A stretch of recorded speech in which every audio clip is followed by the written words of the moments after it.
So there is this one element to private practice building that is totally free, and when done well, can really take your practice to the next level. It will help you grow. It will make your practice sustainable. It will make your practice thrive. And that is what we're going to talk about today. Now you might be asking, well, Matt, what is that one thing? That one thing is the whole focus of today's video. We're going to learn what that thing is, why it works, and how to do it. The best news is that it's totally free and we can start working on it today. Now, I want your practice to grow and thrive just like I would want my own practice to grow and thrive. And that is why I'm making today's video. So without further ado, let's jump right in.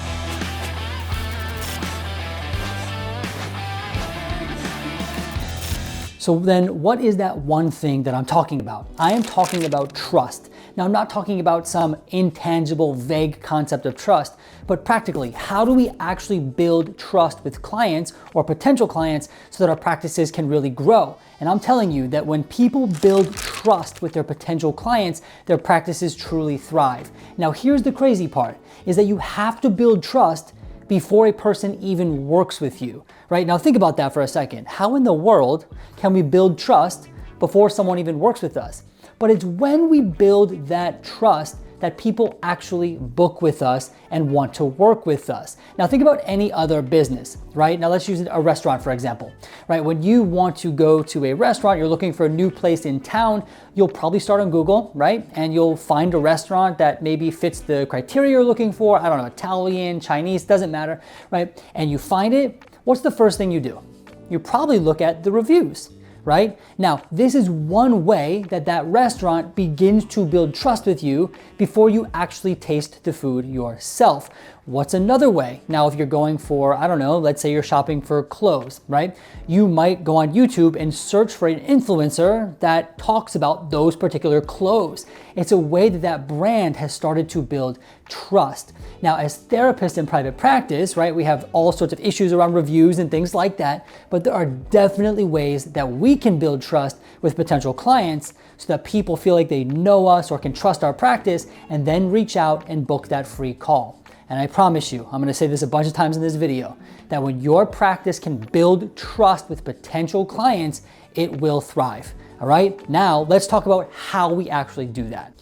All right, so the very first thing we need to do, it's super practical and actionable and may even sound obvious, but the first thing we do when it comes to trust building is letting everyone and anyone know that we exist as a business and we are ready and willing to serve. Essentially, we're open for business.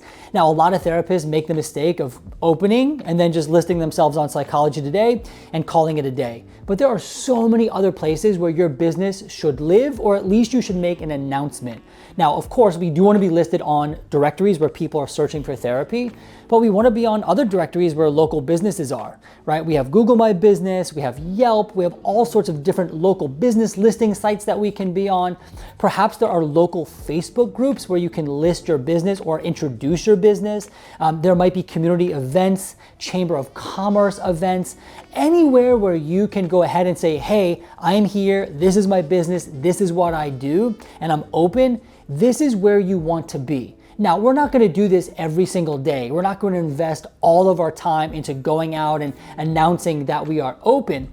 But I find that a lot of practices don't do this enough, and then people don't even know that they exist, right? So how can we build trust with people or potential clients if they don't even know we're open for business, right? Now, I wanted you to think in this way. No one is off limits.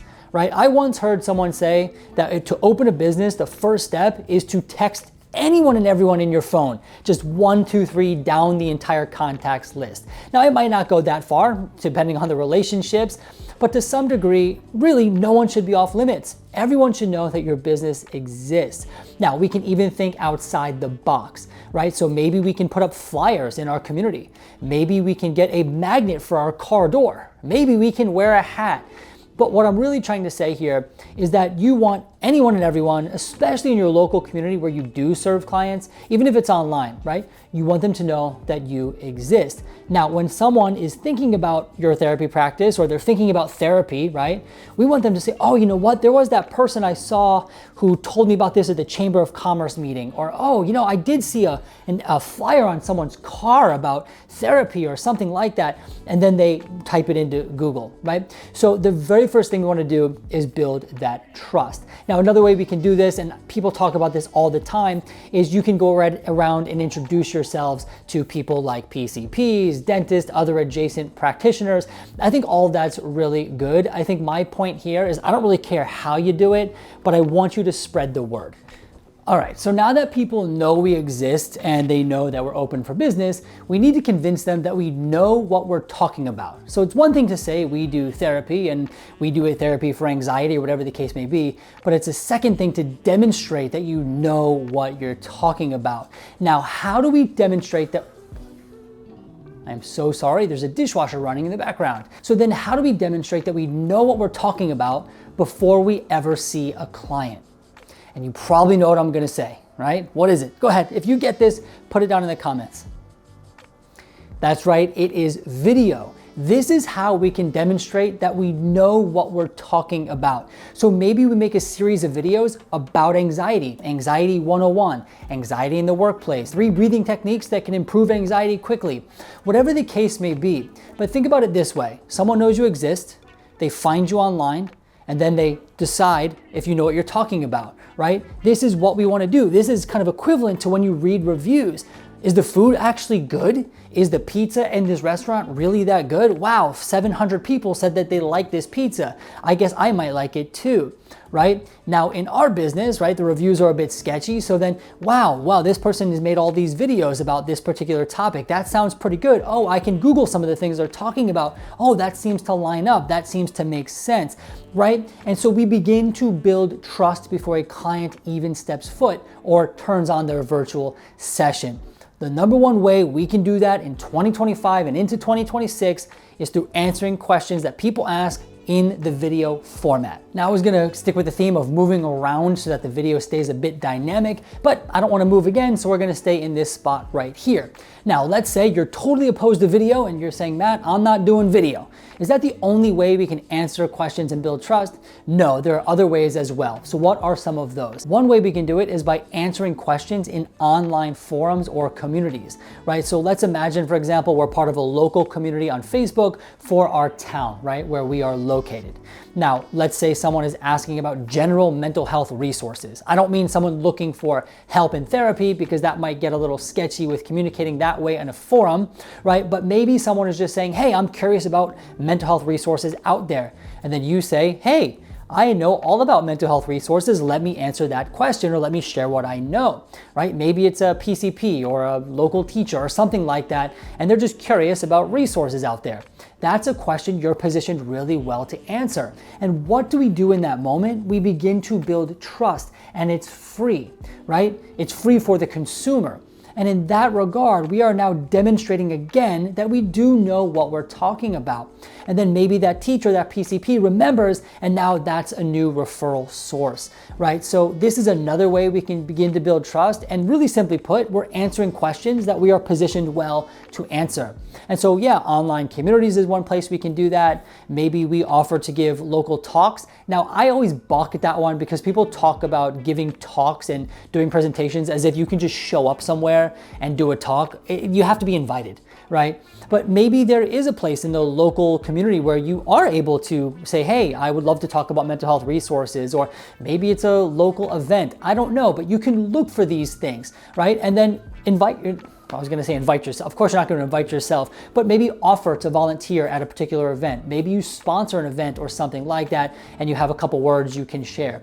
But really, anywhere you can answer questions that people are asking about your specialty or your field, it's a good chance to build trust with an audience. All right, now this one's a pretty hot topic and something we need to be really careful about. But when it comes to building trust in any other small business, it really does, we have to talk about reviews. We got to talk about testimonials. Now, as a therapist myself, I'm very well aware of the ethics. I'm really well aware of the different boundaries we have to be really mindful of. And in many cases, people write off the entire idea of getting reviews or testimonials. Now, what I would say is that it's worth having a discussion with your attorney about what your limitations are. I think a lot of therapists go and say, well, I just can't do it at all, right? Because they want to make sure absolutely they don't cross any lines. And I think that's a really great idea. But recently I did speak to my attorney about reviews and what we're able to do and what we're not able to do. And I was really surprised to hear about what she shared, right? Now, all of us are have a different licensing board, right? So whether you're a social worker or a MD or a PhD or a counselor, whatever the case may be, with all sorts of different rules and regulations, maybe some, and not major differences, but some, right? But at the end of the day, what I'm saying is before writing off reviews and testimonials, at least ask your attorney and get the legal advice about if you are able to do it, what bounds you need to find yourself within. Because at the end of the day, and I'm just talking about generally speaking, other service or any business really, the reviews are huge. I mean, it really sets people apart. Think about restaurants, right? Major, right? Big, good reviews, lots of reviews. That's what we all look for. Now, unfortunately, as therapists, we just don't get to use reviews the same way other people do. But it also can't be ignored. Okay, and then another way we can build trust is actually through brand awareness campaigns, paid advertising, right? Now, this is a long-term strategy, but we are able to set up campaigns online, Meta, Facebook, Google, these kinds of things that not only allow people to know that we exist, but maybe we give them something of free value. Maybe it's a free webinar, maybe it's a free downloadable tool, something like that.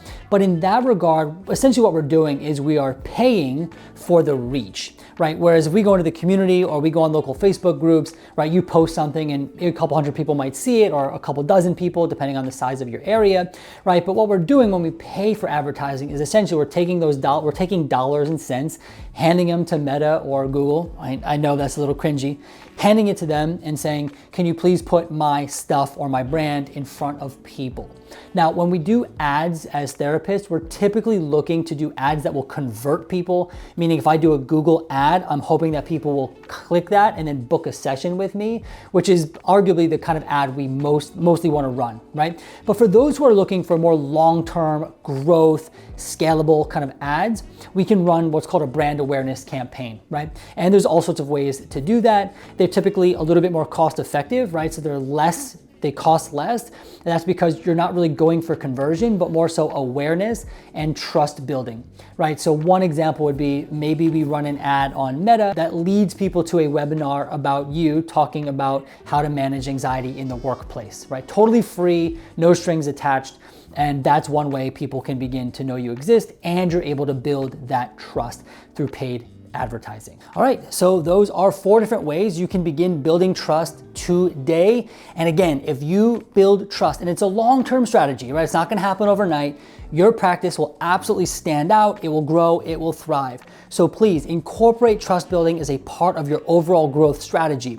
If you want help with anything we talked about today, book a free call with me down below to see if you qualify for our custom bespoke marketing services. We can do a lot of this for you, whether it be the paid advertising, we can help you with strategy, we can do things for you. We would love to talk to you today. If you're really serious about growing your practice, click that link down below. You and I can set up a chat and we'll talk about how I might be able to help.